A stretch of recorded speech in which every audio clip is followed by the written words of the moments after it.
Hi friends, स्वागत आहे तुमचं आजच्या अजून एका नवीन रेसिपीमध्ये। तर आज आपण बघणार आहोत अगदी सिंपल पद्धतीने अळूवडी कशी बनवायची। चला तर मग रेसिपीकडे वळूया। तर मी इथे एक बाउल घेतलेला आहे, त्यामध्ये मी 1.5 वाटी हरभऱ्याच्या डाळीचं पीठ टाकणार आहे। माझे जवळपास 10 पानं होते। तुमचे जर पानांचं प्रमाण कमी किंवा जास्त असेल तर तुम्ही डाळीचं पीठ कमी किंवा जास्त तुमच्या अंदाजाने करू शकता। फक्त एवढं लक्षात ठेवायचं की आपल्याला हे पीठ जास्त पातळ करायचं नाही आहे, त्यामुळे थोडंसं जास्त झालं तरी चालेल। आता यामध्ये मी टाकणार आहे 1 चमचा जिरं। तुम्हाला आवडत असेल तर टाका, नाही तर स्किप केलं तरीही चालेल। नंतर मी इथे टाकणार आहे 1 ते 1.5 चमचा लाल तिखट। तुम्ही तुमच्या चवीनुसार, तुम्हाला जर जास्त तिखट आवडत असेल तर जास्त तिखट टाकू शकता। नंतर मी इथे टाकणार आहे अर्धा चमचा हळद। नंतर मी इथे टाकणार आहे 2 ते 3 चमचे पांढरी तीळ। तीळने अळूवडीमध्ये खूप छान अशी टेस्ट येते, त्यामुळे थोडं जास्त टाकलं तरीही चालेल। त्यानंतर मी त्यामध्ये टाकणार आहे 1 ते 1.5 चमचा धन्यांचं कूट। तुमच्याकडे असेल तर टाका, नाही तर स्किप केलं तरी चालेल। किंवा यामध्ये तुम्ही एकदम बारीक कट करून कोथिंबीरसुद्धा टाकू शकता। यानंतर मी यामध्ये टाकणार आहे अर्धा चमचा मीठ। यामध्ये आपल्याला आता ॲड करायचं आहे साखर, कारण आपण यामध्ये लिंबाचा रससुद्धा ॲड करणार आहे। त्यामुळे गोड आणि आंबट अशी छान अशी टेस्ट यायला हवी, त्यासाठी आपण साखर ॲड केलेली आहे। तर मी इथे एक पूर्ण लिंबू पिळून घेतलेले आहे छान। जर तुमच्याकडे लिंबू अवेलेबल नसेल तर तुम्ही लिंबाच्या ऐवजी लिंबू सत्व मिळतं किराणा मालाच्या दुकानामध्ये, तर तिथून तुम्ही ते घेऊ शकता। लिंबू सत्व ॲड केल्यानंतर सुद्धा आपल्याला ते थोडंसं बारीक करून टाकायचं आणि त्यामध्ये त्याच्यानंतर साखरचा वापर करायचा। लिंबू सत्व वापरून सुद्धा खूप छान अशी लिंबाचीच टेस्ट येते, गोड आंबट। तर आता आपण हे सगळे जे पिठामध्ये आपण जे मिक्स केलेलं आहे ते आपण आता छान असं हाताने मिक्स करून घेऊ। थोडं थोडं पाणी टाकून आपल्याला मिक्स करायचे, जेणेकरून यामध्ये गाठी किंवा काही होऊ नये आणि आपल्याला जास्त पातळ किंवा घट्ट असं मळायचं नाही आहे। तर मी तुम्हाला एकूण सांगेल की मला इथे किती पाणी लागलं एवढं पीठ मळायसाठी।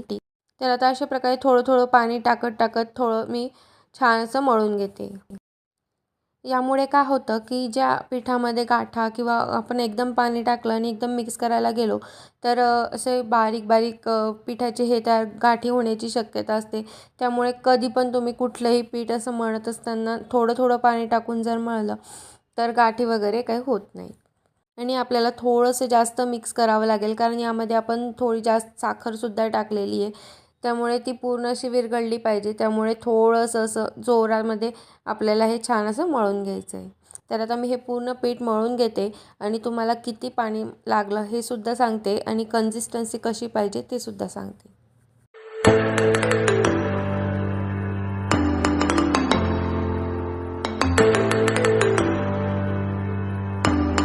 तर इथे आपल्याला अशा कन्सिस्टन्सीचं पीठ हवं आहे आणि एकूण मला अर्धा ग्लास पाणी लागलं यासाठी। इथे माझ्याकडे आहे हे इडलीचं कुकर। जर तुमच्याकडे नसेल तर तुम्ही खाली पातेलं आणि वरती चाळणी ठेवून सुद्धा गरम करू शकता। तर जोपर्यंत आपण वड्या पॅक वगैरे करू तोपर्यंत हे पाणी छान असं गरम होईल। तर मी आता इथे हे एक पान घेतलेलं आहे। ह्या पानाला मी छान असं स्वच्छ धुवून घेतलेले सगळे पानं आणि आता याला आपण करणार आहे बेलण्याच्या मदतीने पूर्ण जे मागचे जे जाड देठ आहे ते आपण प्लेन करून घेऊ, जेणेकरून जेव्हा आपण जे पीठ लावू तर ते मिश्रण जेव्हा लावू तर तेव्हा फोल्ड करताना ते मधून तुटू नये किंवा थोडंसं जाड असं बनतं मग आपल्याला एकदम बारीक बारीक। त्यामुळे मी अशा प्रकारे सगळे पानं बेलण्याच्या मदतीने लाटून घेते। खूप जास्त असं लाटायचं नाही आहे, अगदी हलक्या हाताने आपल्याला लाटून घ्यायचं आहे। जर तुमचे पानं याच्यापेक्षा सुद्धा जाड असतील तर थोडंसं आपण बारीक कट करून घ्यायचं। तरी ते मी सगळ्या पानांना बेलण्याच्या मदतीने प्लेन करून घेतलेलं आहे। तर इथे हे बघा, मी घेतलेली ही चाळणी माझी स्टीमरमधलीच आहे। तर याला आपण तेलाने ग्रीस करून घेऊ, जेणेकरून जेव्हा आपण वड्या उकळायला ठेवू तेव्हा त्या खाली चिटकू नयेत म्हणून। तर मी इथे हे एक पान घेतलेलं आहे। आता आपण याला थोडं थोडं करून छान असं पीठ ॲड करून घेऊ, याला लावून घेऊ आपण जे मिश्रण मिक्स केलं होतं ते। याची लेयर जास्त पातळ पण नको किंवा जास्त दाट पण नको।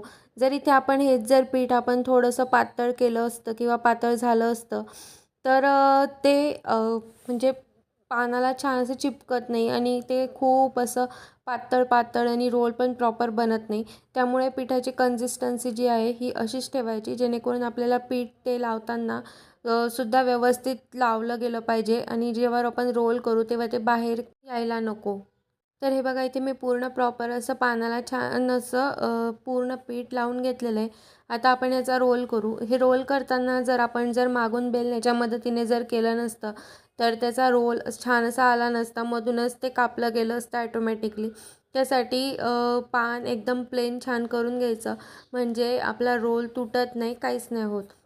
तर हे बघा, इथे मी हळूहळू, आणि जर तुम्हाला वाटत असेल की थोडंसं लास्टला पानाला चिपकणार नाही जसं गमसारखं, तर त्याला थोडंसं तिथे पीठ ॲड करून घ्यायचं. आपण बघितलं सिंगल पानाचं, पण जर तुमच्याकडे खूप जास्त छोटे पानं असतील तर तुम्ही एका वेळेस 2 पान एकमेकांमध्ये ॲड करायच्या. म्हणजे तुम्हाला जर जास्त लेअरवाली अळूवडी हवी असेल तर तुम्ही ही पद्धत यूज करू शकता.